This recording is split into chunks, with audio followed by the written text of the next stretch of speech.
ایسی کئی سچویشنز ہوتی ہیں جن میں آپ جھوٹ سے بچ سکتے ہیں. بالکل ٹھیک. ضروری نہیں کہ جھوٹ بولنا, لیکن اس کے باوجود جنگ کے اندر میاں بیوی کے درمیان معاملات کو ایڈریس کرتے ہوئے, مصالحت کراتے ہوئے, دو فریقوں کے درمیان صلح کراتے ہوئے, ایسی سچویشنز میں اگر تھوڑی بہت بات آگے پیچھے کرنی تو وہ کر سکتے ہیں, اسلام اجازت دیتا ہے. یہ فرمائیے کہ ہم نے کافی باتیں کر لی اس پہ کہ تہمت لوگ لگاتے ہیں اور اس کے نقصانات کیا کیا ہیں. یہ فرمائیے کہ کن صورتوں میں انسان جھوٹ بول سکتا ہے. یہ تہمت بھی بیسیکلی ہوتی تو جھوٹ ہی ہے, جو دوسرے میں نہیں ہے اس کو ویسا کہہ دیا. تو یہ کن صورتوں میں ہم جھوٹ بول سکتے ہیں؟ شریعت نے کچھ ایسی سچویشنز بتائی ہیں. جی. مثال کے طور پر جنگ کی صورتحال ہے. جی. تو اس میں تو حدیث میں کہا گیا الحرب خدعۃ, جنگ ایک چال کا نام ہے. تو اس میں ایسی سچویشن آ جاتی ہے بعض اوقات, اور اس میں روایات سیرت کی بھی موجود ہیں. جی.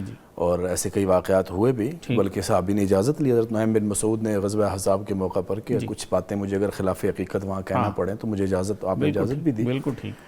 اسی طرح میاں بیوی کے درمیان صلح کرانے کے لیے اور طلاق سے بچنے کے لیے اور گھر کو بچانے کے لیے.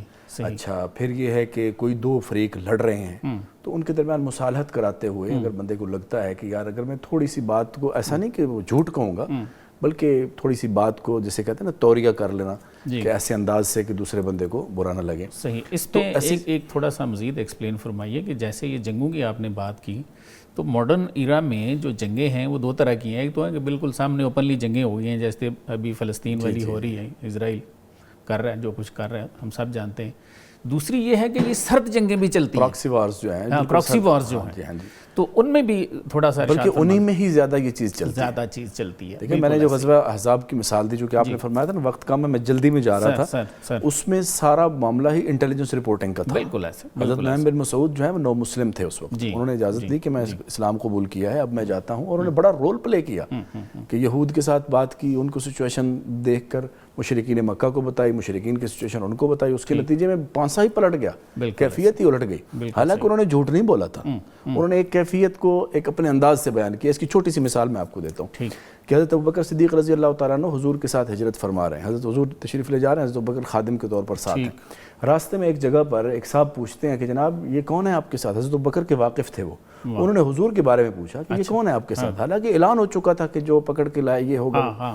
حضرت ابوبکر نے بڑا پیارا جواب دیا, انہوں نے فرمایا رجل یہدینی, یہ وہ آدمی ہے جو مجھے راستہ دکھاتا ہے. اب وہ سامنے والے نے یہ سمجھا کہ شاید کوئی راہ گائیڈ ہے, توریا ہو گیا, گائیڈ ہے, لیکن حضرت ابوبکر تو اشارہ فرما رہے تھے رجل یہدینی, یہ مجھے جنت کا راستہ دکھاتا ہے. اب وہ جھوٹ تو نہیں تھا. تو ایسی سچویشنز میں اللہ تعالیٰ اپنے, جیسے حضرت ابراہیم علیہ السلام. ہاں, ابراہیم علیہ السلام. تو دیکھیں, جب بندہ اللہ کے لیے ڈرتا ہے, تقوی اختیار کرتا ہے, اللہ اس کے لیے راستے کھول دیتا ہے. تو اس کی کئی جو ہے نا کئی صورتیں بن جاتی ہیں کہ بھئی وہ ایک عالم کے بارے میں بھی میں نے پڑھا کہیں کہ وہ کھڑے تھے ایک جگہ پر, تو انگریز کے دور میں پولیس آئی ان کو گرفتار کرنے, انہیں سے پوچھتی ہے جی فلاں صاحب کدھر ہیں, تو وہ اپنی جگہ سے ہٹ کے ادھر کھڑے ہو گئے اور کہتے ہیں جی ابھی تو یہیں کھڑے تھے.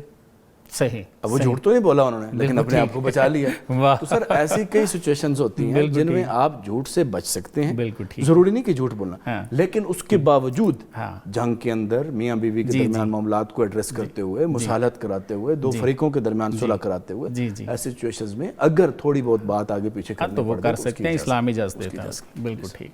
اب خبر آپ کی دسترس میں, ہر وقت بر وقت.